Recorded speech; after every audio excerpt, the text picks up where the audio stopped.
नमस्कार मित्रों, आज मैं आपको बहुत गहन और महत्वपूर्ण विषय के बारे में बताने जा रहा हूँ। मित्रों, जैसा कि मैंने एक छोटी सी वीडियो डाली थी, क्या एक सगोत्री ही लोगों का विवाह हो सकता है या नहीं हो सकता है, तो उस पर बहुत सारे मेरे पास कमेंट्स आए। जबकि वो वीडियो 1 मिनट की थी, उसके बावजूद भी उसे बहुत सारे लोगों ने देखा है और इस समय मेरे चैनल पर बहुत अच्छा वो वीडियो चल रहा है। परंतु मुझे बहुत सारे लोगों ने कमेंट करके और मेरे से फ़ोन करके कहा कि गुरुजी, आप गोत्र के बारे में और ये गोत्र क्या है, प्रवर क्या है, इनके बारे में आप विस्तार से डालिए। तो मित्रों, आज मैं आपको गोत्र और प्रवर के बारे में बताने जा रहा हूँ। गोत्र आखिरी में है क्या, और जैसा कि आजकल गोत्र चल रहे हैं, क्या इन गोत्रों को हम माने या न माने। मित्रों, गोत्र का मतलब होता आइडेंटिटी, यानी कि गोत्र माने हम कौन से ऋषि के वंशज हैं या हमने कौन से ऋषि की यूनिवर्सिटी में पढ़ाई की, यह हमें बताता है हमारा गोत्र। तो असली में हमारे वहाँ शास्त्रों में, हमारे पुराणों में, हमारे वहाँ जो है भगवान ब्रह्मा जी के मस्तिष्क से संकल्प मात्र से सप्त ऋषियों का जन्म हुआ।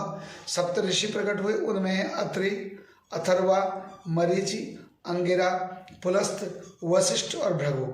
और इसके अलावा कहीं पर अत्रि, भरद्वाज, भृगु, गौतम, कश्यप, वशिष्ठ और कौशिक, इन सप्त ऋषियों का हमारे पुराणों में वर्णन किया गया। और इनमें अत्रि ऋषि मुख्य 7 ऋषि माने गए हैं, सप्त ऋषि माने गए हैं।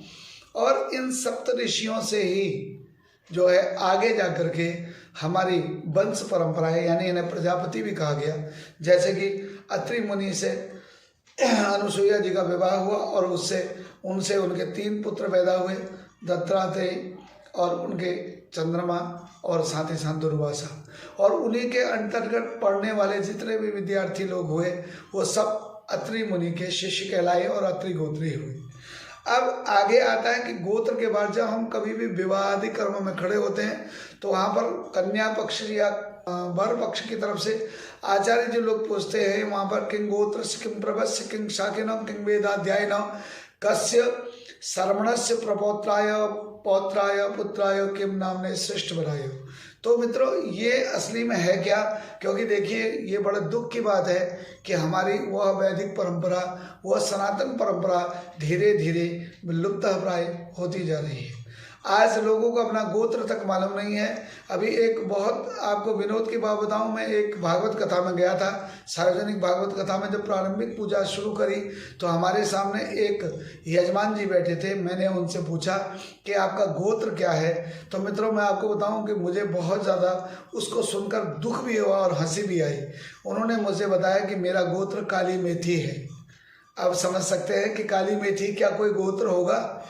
यानी कि मैं सुनता हूँ अक्सर, हमारे वैसन गैप के कारण ही हम इस प्रकार के गोत्रों का वर्णन कर रहे हैं।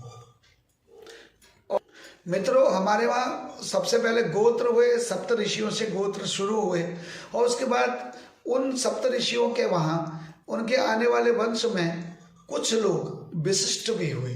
विशिष्ट यानी वंश परंपरा में बहुत सारे, सभी लोग विशिष्ट नहीं होते, तो उनमें से जो विशिष्ट थे, यानी कि उनके पूरे वंशावली में जो सबसे विशिष्ट लोग थे, उन्हें प्रवर कहा गया। प्रवर थे यानी कि एक वंश में 3, 5 या 7 लोग विशिष्ट हुआ करते थे। तो इसलिए जिनके वंश में 3 लोग विशिष्ट हुए वो त्रिप्रवर हो गए, जिनमें 5 लोग विशिष्ट हुए वो पंचप्रवर हो गए, और जिनमें 7 लोग हुए सप्तप्रवर हो गए। जैसे कि गर्ग गोत्र में हमारे वहाँ 5 लोग विशिष्ट हुए, तो इसलिए गर्ग गोत्र वालों को पंचप्रवर कहा गया। और पंच, जैसे कि उनमें 5 लोग हुए, आंगिरस, बृहस्पति, भरद्वाज, गार्ग्य और सैन्य। तो ये 5 लोग होने से इसको पंचप्रवर कहा गया।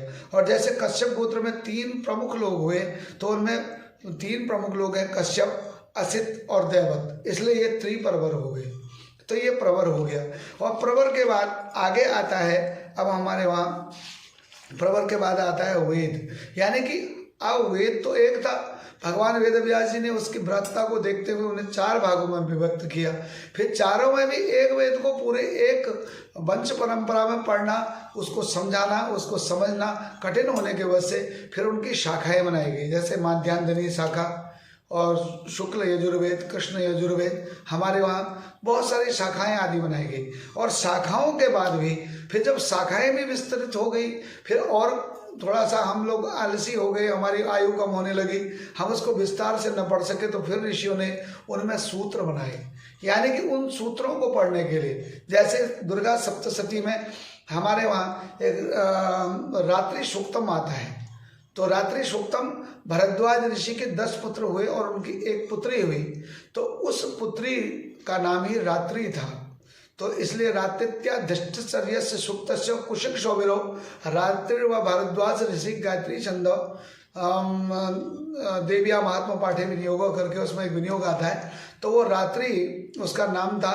तो उसने जिस सूक्त को प्रतिपादित किया, उसको सिद्ध किया और अपने वंश परंपरा के अनुसार आगे उनको बताया, तो वो उसकी सूत्र की मुख्य जो है ऋषि मंत्र दृष्टा ऋषि हो गई। तो इसलिए उसके बाद जैसे मैंने अभी बताया कि रात्रित्याधिष्ठचर्य से सूक्त कुशिक सौगरो राजत्वा भरद्वाज ऋषि गायत्री छंद, तो इसका क्या है, रात्रि सूक्त है। और रात्रि सूक्त के इसकी जो देवी है वो भगवती महाकाली है।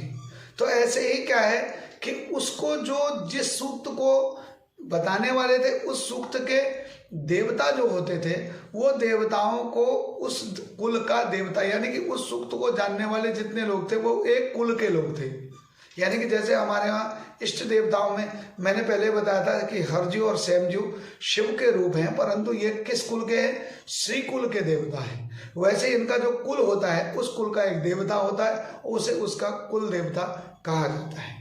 अब ये हुए हमारे, यानी कि सबसे ऊपर गोत्र, गोत्र के बाद प्रवर, प्रवर के बाद वेद, वेद के बाद शाखा, शाखा के बाद सूत्र और सूत्र के बाद फिर देवता। इस प्रकार से हमारे वहाँ ये डिवाइड किया गया हमारे इस पूरे, यानी कि हमारे इस सनातन धर्म के हमारे इस मानसिक विवरण को। तो इसलिए हमारे वहाँ गोत्र और प्रवर वाला जो बात आती है, अब यहाँ पर बात आती है कि क्या एक गोत्र वालों का एक गोत्र में विवाह हो सकता है। जैसे क्या भारद्वाज गोत्र वालों का क्या भारद्वाज गोत्र में विवाह हो सकता है।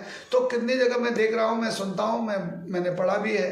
तो क्या है कि बहुत जगह पर लोग लिखते हैं कि भाई एक गोत्र में विवाह नहीं होता। और आपको बताऊं कि हमारे वहाँ भारद्वाज गोत्र के सबसे ज़्यादा लोग यानी अनुयायी हैं, यानी कि क्योंकि भारद्वाज ऋषि हमारे उस सप्त ऋषियों में सबसे श्रेष्ठ ऋषियों में से माने गए, क्योंकि उन सप्त ऋषियों में सबसे ज़्यादा काम भारद्वाज ऋषि ने किया और उनके बहुत सारे शिष्य और उनकी बहुत ज़्यादा लोगों को शिक्षा देने का रिकॉर्ड भी भारद्वाज ऋषि के पास ही है। यानी कि उन्होंने एक साथ 10 लाख शिष्यों को विद्या दी थी, ऐसा वेदों में वर्णन किया गया। इसलिए सबसे ज़्यादा अनुयायी, सबसे ज़्यादा भारद्वाज गोत्री लोग हैं। अब इतने बड़े भारद्वाज गोत्र के इस समुदाय में क्या भारद्वाज गोत्र वालों का भारद्वाज गोत्र से विवाह नहीं होगा।